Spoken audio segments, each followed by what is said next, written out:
परम महाशांति है। बेहद के विश्व परिवर्तक, विश्व कल्याणकारी, जहान के नूर, विश्व सेवादारी, बेहद के बच्चों को विश्व सेवाधारी माँ का दिल से याद, प्यार और नमस्ते। अब कुछ समय के लिए हम बेहद के दादाजी से कनेक्शन जोड़ते हैं, दादाजी से पावर लेते हैं, अपनी आत्मा में एनर्जी भरेंगे, चुंबकीय शक्ति भरेंगे दादाजी से,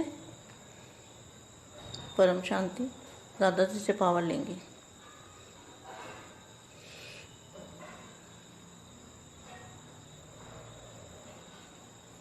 परम महाशांति। परखने और निर्णय शक्ति। परखना और निर्णय शक्ति का आधार क्या है? साइलेंस की शक्ति। परखना क्या है? सच ज्ञान क्या है? झूठ और सच को परखना है। और निर्णय करना है। निर्णय करना है कि एक बाप दूसरा ना कोई। बाप की पहचान करके तो जो साइलेंस की शक्ति है वो आधार है। मतलब साइलेंस की शक्ति कहाँ पर है? वो तो आवाज़ से परे की दुनिया में है ना। तो जब आवाज़ से परे की दुनिया का आपको मैसेज मिलेगा, दादाजी को पहचानोगे, बेहद की दुनिया का अनुभव करोगे, वो साइलेंस की शक्ति का अनुभव। तो साइलेंस की शक्ति का जब अनुभव करोगे तो आधार क्या है? आधार है साइलेंस की शक्ति। इस बात को बहुत अच्छी तरह समझना चाहिए। परखने और निर्णय शक्ति का आधार है साइलेंस की शक्ति। तो साइलेंस की शक्ति का पता चला। साइलेंस की शक्ति कहाँ है? यहाँ तो 5 तत्वों में तो साइलेंस की शक्ति है नहीं। तो जहाँ पर बेहद की साइलेंस की शक्ति है तो वो आधार है। शांति के सागर बाबा आज निर्वाण अर्थात वाणी से परे शांत स्वरूप स्थिति का अनुभव करा रहे हैं। कौन सी? निर्वाण मतलब वाणी से परे। निर्वाण मतलब वाणी से परे। तो वाणी से परे शांत स्वरूप स्थिति का अनुभव करा रहे हैं आप आत्माओं का। स्वधर्म और सुकर्म, स्वस्वरूप, स्वदेश है ही शांत। संगम युग की विशेष शक्ति भी साइलेंस की शक्ति है। जब दादाजी को याद करेंगे बेहद की कला के परम धाम में तो साइलेंस की शक्ति आपके पास आएगी। आप सभी संगम युगी आत्माओं का लक्ष्य भी यही है कि अब सीट साइलेंस होम में जाना है। कहाँ जाना है? सीट और साइलेंस होम। इसी अनादि लक्ष्य, इसी अनादि जहाँ आवाज़ नहीं है, लक्षण शांत स्वरूप रहना और सर्व को शांति देना। इसी शक्ति की विश्व में आवश्यकता है। सर्व समस्याओं का हल भी इसी साइलेंस की शक्ति से होना है। क्यों? साइलेंस अर्थात शांत स्वरूप आत्मा एकांतवासी होने के कारण सदा एकाग्र रहती है। एकाग्रता के कारण विशेष 2 शक्तियाँ सदा प्राप्त होती है। एक परखने की शक्ति और दूसरी निर्णय करने की शक्ति। एक बार निर्णय कर लिया, बाप के बन गए, ज्ञान है पहचान, तो परखने की शक्ति, निर्णय की शक्ति, यही विशेष दो शक्तियाँ परमार्थ दोनों की सर्व समस्याओं का साधन है। परमार्थ मार्ग में विघ्न विनाशक बनने का साधन है माया को परखना। माया को भी परखना है कि माया अनेक रूपों से आती है और हमें पता भी नहीं चलेगा। माया को परखना और परखने के बाद निर्णय करना। न परखने के कारण भिन्न भिन्न माया के रूपों को दूर से भगा नहीं सकते। परमार्थी बच्चों के सामने माया भी डोल ईश्वरी रूप रच के आती है। तो कहाँ रखा ईश्वरी रूप रच के, कहाँ माया आई हुई है आपको पता है? बीके में क्या है? परमार्थी बच्चों के सामने माया भी रॉयल ईश्वरी रूप रच करके आती है। अब देखो, सोचो इस बात को कि कहाँ पर माया आई हुई है। परमार्थी बच्चों के सामने माया भी रॉयल ईश्वरी रूप रच के आई है, जिसको परखने के लिए एकाग्रता की शक्ति चाहिए, और एकाग्रता की शक्ति साइलेंस की शक्ति से ही प्राप्त होती है। वर्तमान समय ब्राह्मण आत्माओं में तीव्र गति का परिवर्तन कम है, क्योंकि माया के रॉयल ईश्वरी रोल्ड गोल्ड को रियल गोल्ड समझ लेते हैं। देखो, आपको समझना चाहिए इस बात को, क्योंकि माया के रॉयल ईश्वरीय रोल्ड गोल्ड को रियल गोल्ड समझ लेते हैं, जिस कारण वर्तमान ना परखने के कारण क्या बोलते हैं? मैंने जो किया वह कहा, मैं ठीक बोला। अपने आप को ठीक कहेंगे। तो परखने के कारण, न परखने के कारण क्या बोलते हैं? मैंने जो किया कहा, मैं ठीक है, मैं इसमें रॉन्ग हूँ, रॉन्ग हूँ। ऐसे ही चलना पड़ेगा। रॉन्ग होते भी अपने को रॉन्ग नहीं समझेंगे, रॉन्ग होते हुए पर अपने को रॉन्ग नहीं समझेंगे। किसमें रॉन्ग हूँ, ऐसे ही तो चलना पड़ेगा। तो परखने की शक्ति की कमी है। माया के रॉयल रूप को रियल समझ लेते हैं। परखने की शक्ति न होने के कारण यथार्थ निर्णय भी नहीं कर पाते। स्व परिवर्तन करना है, वहाँ पर परिवर्तन होना है। स्व परिवर्तन करना है ना पर परिवर्तन करना है, यह निर्णय नहीं कर पाते। इसलिए परिवर्तन की गति तीव्र चाहिए। समय तीव्र गति से आगे बढ़ रहा है। समय क्या है? तीव्र गति से आगे बढ़ रहा है। बेहद परम महाशांति, బేహద్దు మా సైలెన్స్ శక్తికి ఆధారము నిర్ణయ శక్తి మరియు పరిశీలన శక్తి. అసత్యాన్ని ఏది, అసత్యమేది, సత్యమేది అని తెలుసుకునేటువంటి పరిశీలన ఉంటేనే నిర్ణయం సరిగ్గా చేయగలుగుతారు అంటూ బాపుని గుర్తించగలుగుతారు. ఏక్ బాప్ దుజానా కోయి అనే స్టేజ్లో ఉంటారు అంటూ చెప్తున్నటువంటి సందేశము హిందీలో ఇప్పటివరకు మీరు విన్నారు. దీనికి తెలుగు అనువాదం బేహద్ పరం మహాశాంతి అంటున్నారు. మా బేహద్ విశ్వ పరివర్తక్, విశ్వ కళ్యాణకారి, విశ్వం మనకు వెలుగునిచ్చేటువంటి జహాన్కే నూరు, విశ్వ సేవాదారి బేహద్దు పిల్లలకి, బేహద్దు సేవాదారి మా హృదయపూర్వకంగా ప్రియస్మృతులతోటి యాద్ ప్యార్ నమస్తే చెప్తూ ఉన్నారు. ఇప్పుడు ఏదైతే కొంచెం సమయం ఉన్నదో అది బేహద్కే బేహద్ దాదాజీతోటి కనెక్షన్ను జోడించండి. దాదాజీతోటి పవర్ తీసుకోండి. తమ ఆత్మ లోపల ఎనర్జీని నింపండి. అయస్కాంత శక్తిని నింపుకోండి. దాదాజీ ద్వారా వచ్చేదే మీకు బేహద్ అయస్కాంత శక్తి, పరం శాంతి. దాదాజీతోటి పవర్ తీసుకొని 2 నిమిషాలు మనము యోగం చేసిన తర్వాత ఈ యొక్క వ్యక్తవాణి సందేశం ఏదైతే మా ఇస్తున్నారో దాన్ని వింటే మీకు చక్కగా బుద్ధిలో కూర్చుంటుంది, ధారణ కూడా చేయగలుగుతారు అంటున్నారు. మా పరిశీలన మరియు నిర్ణయ శక్తికి ఆధారం ఏమిటి? సైలెన్స్ యొక్క శక్తియే. ఏం పరిశీలన చేయాలి అంటే సత్యమైన జ్ఞానం ఏది, అసత్యమైనటువంటి జ్ఞానం ఏది, దీన్ని పరిశీలించినప్పుడే మీరు సరైన నిర్ణయం తీసుకోగలుగుతూ ఉంటారు. తండ్రిని యథార్థంగా గుర్తించనుగలుగుతారు. బాపుని పట్టుకోగలుగుతారు. నాకు బాపు తప్ప ఇంకెవ్వరు లేరు అనే స్టేజ్లోకి రాగలుగుతారు.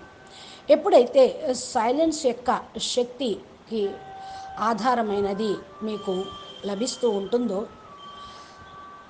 ఎక్కడ వరకు సైలెన్స్ యొక్క శక్తి ఉంటుందో అంటే ఎక్కడ ఉంటుంది సైలెన్స్ శక్తి?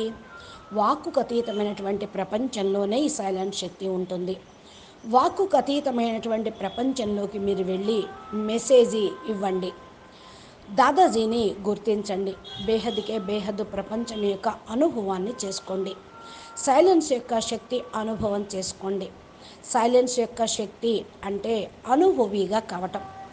దీనికి ఆధారం ఏమిటి అంటే బాపు పైన ప్రేమ, సత్యాన్ని గుర్తించాలనే తపన. చాలా మంచిగానే అనిపిస్తూ ఉంటాయి అన్నీ, కానీ పరిశీలన శక్తితోటి ఏది సత్యము ఏది అసత్యము అని తెలుసుకోగలుగుతాం. సైలెన్స్ యొక్క శక్తి ఉన్నప్పుడే అన్నీ అవగాహన అయిపోతూ ఉంటాయి. ఈ సైలెన్స్ యొక్క శక్తి ఇక్కడ నుండి పంచతత్వాలకు అతీతంగా వెళ్ళిపోతే అక్కడ సైలెన్స్ యొక్క శక్తి అనేది ఉంటుంది. పంచతత్వాల ప్రపంచంలో సైలెన్స్ యొక్క శక్తి అనేది ఉండదు. ఎక్కడైతే బేహద్కే బేహద్ సైలెన్స్ యొక్క శక్తి ఉందో దాని యొక్క ఆధారంతో మీరు నిర్ణయము చేసుకోగలుగుతూ ఉంటారు.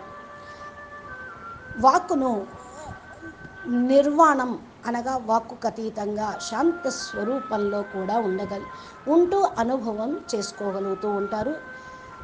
ఎలాంటి అది నిర్వాణము అంటే వాక్కుకు అతీతంగా వెళ్ళే నిర్వాణము.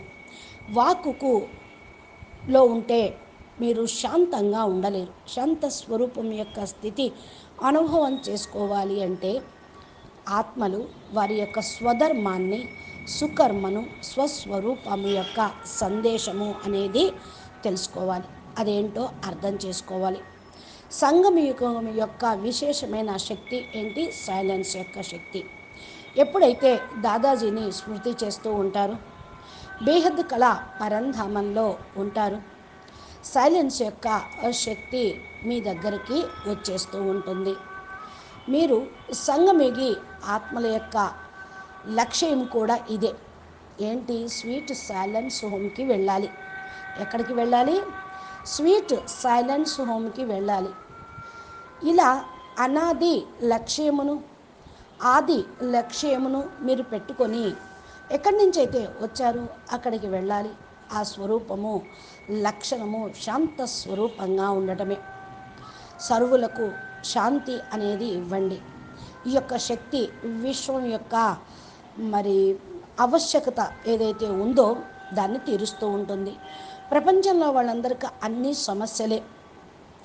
సమస్యలు, విఘ్నాలు. దీన్ని తొలగించేది ఎవరు? విఘ్న వినాశకులైన మీరే. వినాయకుడిని, గణేశుడిని ఏమంటారు? విఘ్న వినాశక్ అంటారు. మీరందరూ కూడా మాస్టర్ విఘ్న వినాశకులుగా అయ్యి వాళ్ళ సమస్యలను తొలగించేవాళ్ళు సైలెన్స్ యొక్క శక్తితోటి. సైలెన్స్ అనగా శాంత స్వరూపమైన ఆత్మలు అని. ఏకాంతవాసిగా అయిన కారణం వల్ల మీరు సదా ఏకాగ్రతగా ఉండగలుగుతూ ఉంటారు. ఏకాగ్రత కారణము విశేషించి 2 శక్తులని పొందటం. ఒకటి పరిశీలన శక్తి, 2 నిర్ణయం తీసుకునేటువంటి శక్తి. ఒకసారి నిర్ణయం పొందారు అంటే మీరు బాపు పిల్లలుగా అయిపోతారు. ఎందుకంటే జ్ఞానమే గుర్తింపు. మీరు జ్ఞానాన్ని యథార్థంగా గుర్తించారు, అర్థం చేసుకున్నారు, తెలుసుకున్నారు అంటే పరిశీలన శక్తిని మీరు పొందినట్లే, కరెక్ట్ నిర్ణయం తీసుకున్నట్లే. ఈ 2 విశేషతలను పరమార్థంగా భావించి అందరి యొక్క సమస్యలను తొలగించటానికి దీన్ని సాధనగా ఉపయోగించండి. పరమార్థ మార్గంలో విఘ్న వినాశకులుగా అయ్యేటువంటి సాధన చెయ్యాలి.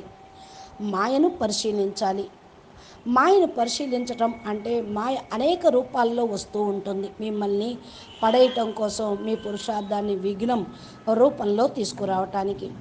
మనకు కూడా తెలియదు ఒక్కోసారి మాయని పరిశీలించడం సరిగ్గా చేయకపోతే సరైన నిర్ణయం కూడా తీసుకోలేం కదా. పరిశీలించిన తరువాతే నిర్ణయం తీసుకోవాలి. పరిశీలించని కారణం వల్ల భిన్న భిన్న మాయ రూపాలను మరి దూరం నుండే పారద్రోలలేకపోతూ ఉంటారు. మీరు పరమార్థి తండ్రి పరమాత్మ బేహద్ పరంపిత ఆల్మైటీ అథారిటీ యొక్క పిల్లలు. మీ ఎదురుగా అసలు మాయ రానే రాలేదు, రాకూడదు కూడా. కానీ డబుల్ ఈశ్వరీయ రూపాన్ని రచించారు మీరు. ఈశ్వరీయ రూపాన్ని రచిస్తే మరి మాయ రాదు కదా. మాయ కూడా తెలిసిపోయింది, మీకు కూడా తెలిసిపోయింది. బీకేలో ఏమన్నారు? పరమార్థి పిల్లల ఎదురుగా మాయ కూడా రాయల్ ఈశ్వరీయ రూపాన్ని తయారు చేసుకొని వస్తుంది అని. కానీ అది హద్దులో జ్ఞానం. ఇప్పుడు బేహద్దు పరమాత్మలుగా మీరే పరమార్థిగా అయిపోయారు. ఇప్పుడు చూడండి, ఈశ్వరీయ రూపంలో ఏ విధంగా వచ్చినా, అది ఎన్ని రూపాలను రచించి మీ దగ్గరికి వచ్చినా కూడా మిమ్మల్ని కూడా తాకలేదు. అందుకని ఈ విధంగా మీరు ఆలోచించండి. జహా బాప్ హై వహా మాయా నహీ హోగి. తండ్రి ఉన్న చోట మాయ అనేది రావటానికి వీల్లేదు, ఉండదు. పరమార్థి పిల్లల ఎదురుగా మాయ రాయల్గా ఈశ్వరీయ రూపంలో వచ్చినా మీరెవరు? బేహద్కే బేహద్ పరం పరం పరం మహానాత్మలు, పరం ఆత్మలు. ఇక మీ ముందుకు దాని యొక్క ఆటలు సాగవు. మీకన్నీ కూడా ఏకాగ్రత శక్తితోటి పరిశీలించుకున్నారు. ఏకాగ్రత శక్తి సైలెన్స్ యొక్క శక్తితోటే మీకు ప్రాప్తించింది. అంటే బేహద్కే బేహద్ కళల పరంధామంలో, ఆ బేహద్కే బేహద్ పరమ శాంతిలో, ఏకాగ్రతలో, ఏకాంతంలో మీరు అన్నిటినీ పరిశీలించగలరు. వర్తమాన సమయంలో బ్రాహ్మణాత్మల్లో తీవ్ర గతిగా పరివర్తన కొంచెం తక్కువగా ఉంది. ఎందుకంటే మాయ కూడా రాయల్ ఈశ్వరీయ గోళ్ళు రూపంలో వస్తుంది. రియల్ గోళ్ళుగా అనేసుకుంటూ ఉన్నారు. ఎవరు? మేము ఈశ్వరుడు పిల్లలము, ఆత్మలము, బీకేలము, పరమాత్మ పిల్లలమని. కానీ ఎవరైతే బాప్ సమానంగా పరమాత్మలాగా అవుతారో వాళ్ళకు అర్థమైపోతూ ఉంటుంది, ఇది మాయ ఈశ్వరీయ రూపంలో కూడా రియల్ గోళ్ళులాగా అనిపిస్తుంది, కానీ గోళ్ళని మీకు తెలిసిపోతుంది. అందుకని మాయ యొక్క రాయల్ ఈశ్వరీయ గోళ్ళుని మరి మీరు రియల్ గోళ్ళుగా అనుకోరు. రోళ్ళు గోళ్ళే, రియల్ గోళ్ళే కదా. అందుకని వర్తమానాన్ని బాగా పరిశీలించి మీరు మాట్లాడండి. నేను ఏదైతే చేశానో, మరి ఏదైతే చెప్పానో అది కరెక్ట్గా ఉంది అని అనుకోండి. మిమ్మల్ని మీరు సరి చేసుకోండి. పరిశీలన శక్తి ఉన్న కారణం వల్ల మీరు మాట్లాడుతూ ఉండండి. నేను ఏదైతే చేశానో అదే కరెక్ట్ అనకుండా, నేను దీనిలో రాంగు అనుకున్నా రాంగు కాదు, నేను నడుస్తూ ఉన్నాను, రాంగ్ అయితే నాతోటి ఈ కార్యక్రమాలు జరగవు, ఈ పనులు నాతోటి అవ్వవు అనుకుంటూ మీరు స్మృతిలో ఉండండి. ఇలా మాట్లాడటంతో పరిశీలన శక్తి అనేది పెరుగుతుంది. ఒకవేళ మీరు ఇంకా రాంగే చేస్తూ ఉంటే పరిశీలన శక్తిలో తగ్గినట్టే, మాయ రాయల్ రూపాన్ని రియల్ రూపంగా అనుకున్నట్టు. ఇవన్నీ కూడా హద్దులో ఆత్మలకి, భక్తులకి, బీకెలకి. పరిశీలన శక్తి లేని కారణం వల్ల యథార్థ నిర్ణయం కూడా మీరు తీసుకోలేరు. ఇక్కడ స్వపరివర్తన తోటే విశ్వ పరివర్తన. స్వపరివర్తన చేసుకోండి. స్వపరివర్తన కాకపోతే పరపరివర్తన అనుకున్నారో నిర్ణయం తీసుకోలేరు. అందుకని పరివర్తన యొక్క గతి తీవ్రంగా పెంచండి. సమయం చాలా ఫాస్ట్, తీవ్ర గతిగా ముందుకు వెళ్ళిపోతూ ఉంది. సమయము ఇప్పుడు బేహద్కే బేహద్ సమయము, బేహద్ కాలమానంలో ఉన్నారు కాబట్టి తీవ్ర గతిగా ముందుకు వెళ్ళిపోతూ ఉంది. అందరికీ కూడా మరి పరం శాంతిని అందించండి. స్వపరివర్తనతోటి విశ్వ పరివర్తన కండి. అచ్చా, బేహద్కి పరం మహాశాంతి. బాపూజీ దశరథ్ భాయ్ పటేల్ తెలుగు ఛానల్లో మా చెప్పేటువంటి దివ్య సందేశాలు, చేయాల్సినటువంటి సేవ, ధారణ చేయాల్సిన జ్ఞానము, మరి పురుషార్థము, అన్ని సబ్జెక్టులు మా చెప్తూ ఉంటారు. ఇవి బాపూజీ తెలుగు ఛానల్లో అప్లోడ్ చేస్తూ ఉంటారు. మీరు ఈ యొక్క వీడియోలను ఇంకా పొందాలి అంటే ప్లేలిస్ట్లో మా దివ్య సందేశాలు, అవ్యక్తవాణి లేక బేహద్ సారాలు ఉన్నాయి. ఇంతవరకు మీరు మరి బాపూజీ ఛానల్ని చూడకపోతే ప్లేలిస్ట్లోకి వెళ్ళండి, చూడండి, లైక్ చేయండి, షేర్ చేయండి, సబ్స్క్రైబ్ చేయండి. పరం మహాశాంతి. బేహద్ के बेहद परम परम परम महाशांति है, महाशांति है, महाशांति है. నమస్తే, ధన్యవాదాలు.